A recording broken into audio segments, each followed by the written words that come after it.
Food banks will be receiving millions of dollars from the state of Michigan in preparation for people no longer receiving SNAP benefits. It's our top story at 11. Thanks for joining us. I'm Jorma Duran. The federal government has been shut down for 30 days, and on November 1st, SNAP benefits will be paused. That'll directly impact 1.4 million Michiganders. So, Governor Whitmer, with support from across the aisle, made a historic announcement today. 6 News reporter Delaney Rogers is live in the studio, and she's here for you now to tell us how families who use SNAP benefits will still have food on their tables despite this pause. Good evening, Delaney. Jorma, Governor Gretchen Whitmer announced today that in response to the SNAP benefit pause, the state of Michigan will pledge $4.5 million to the Food Bank Council of Michigan, hoping to continue to help families and the places that provide food, like food banks. On November 1st, SNAP benefits will pause as a result of the federal government shutdown. We have withstood a lot of emergencies over the years, and we're going to be here for neighbors no matter what. And the state of Michigan is committed to keeping food on families' tables despite this pause, helping places like the Greater Lansing Food Bank. We are increasing the amount of food we're putting out into the community. We're increasing the volume of food that we're purchasing right now so that we can meet that need of everyone who is being affected. Governor Gretchen Whitmer has announced that the state will donate $4.5 million to the Food Bank Council of Michigan. Food banks across America, and including ours, are here for the emergency needs that come up like this. But it does take the involvement of the community, additional donations and food for us to meet that need. Michelle Lance says the food bank has seen an increase in those who need food in response to the government shutdown and looming SNAP benefits pause. We and our partners, the food banks, the agencies that serve neighbors right on the front lines, have seen a dramatic increase in the number of people that are coming out for food. They simply don't have the money to buy the food that they normally would, especially on the SNAP cards. She says the food bank has seen a nearly 100% increase in those who are looking to receive food compared to last month. We're really encouraging people right now to help us make sure that everybody in the 7-county region that we serve is going to have the food on their tables that they deserve and require over the next few weeks. The $4.5 million would be distributed across 83 counties in Michigan, helping provide food to residents and deliver food to those who are unable to drive. Food bank officials say they'll continue to do what they can to provide food to families, and the community and state leaders also recommend calling 211 for more resources. Back to you. Delaney, thank you very much. There was another attempt today by the state Senate proposing $71 million to temporarily fund the SNAP food assistance program, but got voted down in the House. Republican Speaker Matt Hall rejected that proposal, calling it political, and is opting instead to join with the governor to send $4.5 million you just heard about to food banks all over the state. He then told 6 News the two of them will monitor the situation week to week, and if additional dollars are needed for the 1.4 million families impacted. Speaker Hall says they have a $30 million budget item to draw upon to help those families. Governor Gretchen Whitmer is leading a group of 21 other governors in urging the White House to stop the disruption of SNAP benefits. The letter asks the USDA to immediately release the multi-year contingency SNAP funding rather than allow millions of Americans go hungry next month. The letter says SNAP is more than a food assistance program. It's a lifeline. It says SNAP lifts families out of poverty by allowing them to spend money that would otherwise have been used for food on rent, heat, or health care. In addition, infants and children in families who receive SNAP are more likely to see a doctor for periodic checkups. Of course, the SNAP dilemma is causing concern not just here in Michigan, but across America. Food assistance funding for more than 41 million Americans is set to run out this weekend as the government shutdown enters a second month. CBS News correspondent Erica Brown has more on the stalemate's nationwide impact from Capitol Hill. With the holiday season just around the corner, Trump administration officials are sounding the alarm about air travel if the government shutdown doesn't end soon. Our traffic will be snarled. Right, it'll be a disaster in aviation. Transportation Secretary Sean Duffy said air traffic controllers could miss at least 2 full paychecks by Thanksgiving if the stalemate continues, and that could lead to more workers calling out sick. Duffy and Vice President J.D. Vance met with aviation industry leaders at the White House. Everybody here is very worried that we're going to see more delays, more stresses on the people who are actually making the aviation system run. Lawmakers say there are some talks underway to find a way to end the stalemate, but with the Senate adjourned and not meeting again until Monday, this shutdown will extend into next week and could become the longest in history. There is one way out of this, the easy way, the obvious way, and that is for the Democrats to do their job and vote for the CR.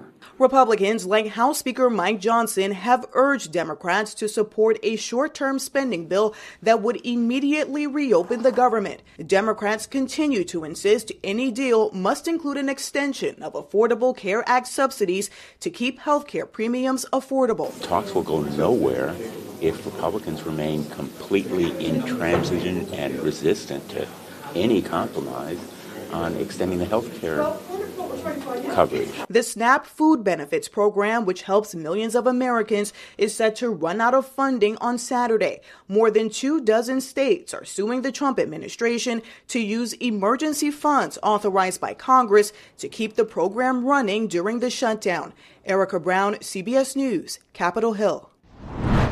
Back here in Michigan, Governor Whitmer made another announcement today saying Michigan was selected for a multi-billion-dollar open AI Stargate project.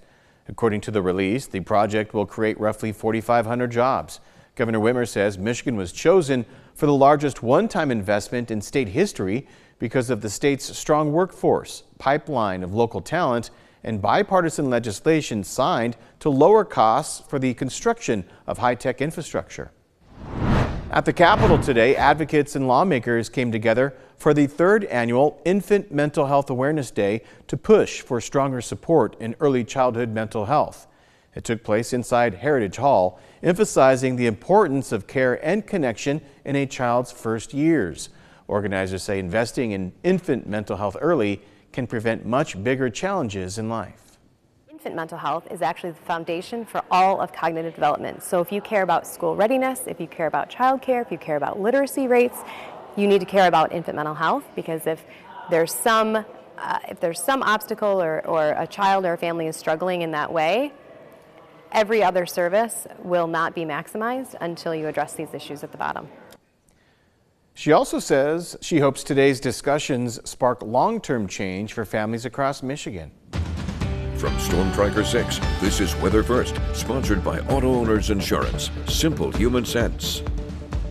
We've seen it all on Halloween, from really nice weather to snowy weather, rainy, everything in between. And this Halloween promises to be much nicer with some fairly tranquil weather on the way. And this is the last gasp of fall foliage, but our friend Ryan out of Grand Ledge, if you follow the Grand Ledge community Facebook page, you'll see some pics by Ryan on there. They're always fantastic. And this is an absolutely gorgeous shot with Grand Ledge Water Tower and lots of wonderful fall foliage. But take advantage now because it's beginning to come to an end. Our satellite and radar tonight, rainfall from our storm system heading east. Pretty quiet out there for us. So we look at precision cast through tomorrow morning, quiet weather, some clouds throughout the day, cloudy at times, mostly cloudy at others. And by the time we get to trick-or-treat time, we may see some breaks in those clouds, but there are some showers in the region. So 20% chance we'll see a pop-up sprinkle or very light rain shower here or there. Through 10 o'clock, nothing really changes. Otherwise, just mostly cloudy skies and cool temperatures. Moving into Saturday morning, there's a system to our southwest. It's an upper level storm system. It's just going to create some instability here, and for us that means an increased chance, especially for some midday or early afternoon rain showers through 6 o'clock before that system departs and leaves us with partly cloudy skies on Sunday. The 5-day rainfall forecast, not a lot out there, and really the bulk of the rain, even though we just mentioned some showers, best chance is probably going to be on Monday with a storm system in the region, so some rain possible then. Our drought tracker shows improving conditions here, and we have seen quite a bit of rain lately, but as you look just to our south, still the extreme drought conditions continue, so across the region it still is going to be a problem for some time to come, but at least some relief here in mid-Michigan. Temperatures out tonight, mid-30s for Lansing, but still 41 in Charlotte, 42 in St. John's compared to 33 in Jackson. That's our cold spot. Our St. John's numbers from today, high temperature 55 degrees. It was nice out. The low temperature 38 degrees. We're not too far from that currently. On the Capitol Cam, the numbers were 56 and 36. 36 is our low and our current temperature. Wind gusted up to 26 miles per hour. In Grand Ledge, we have no reports from our sensor. Just want to point that out because the sensor is relocating to its new home. Should be there this weekend.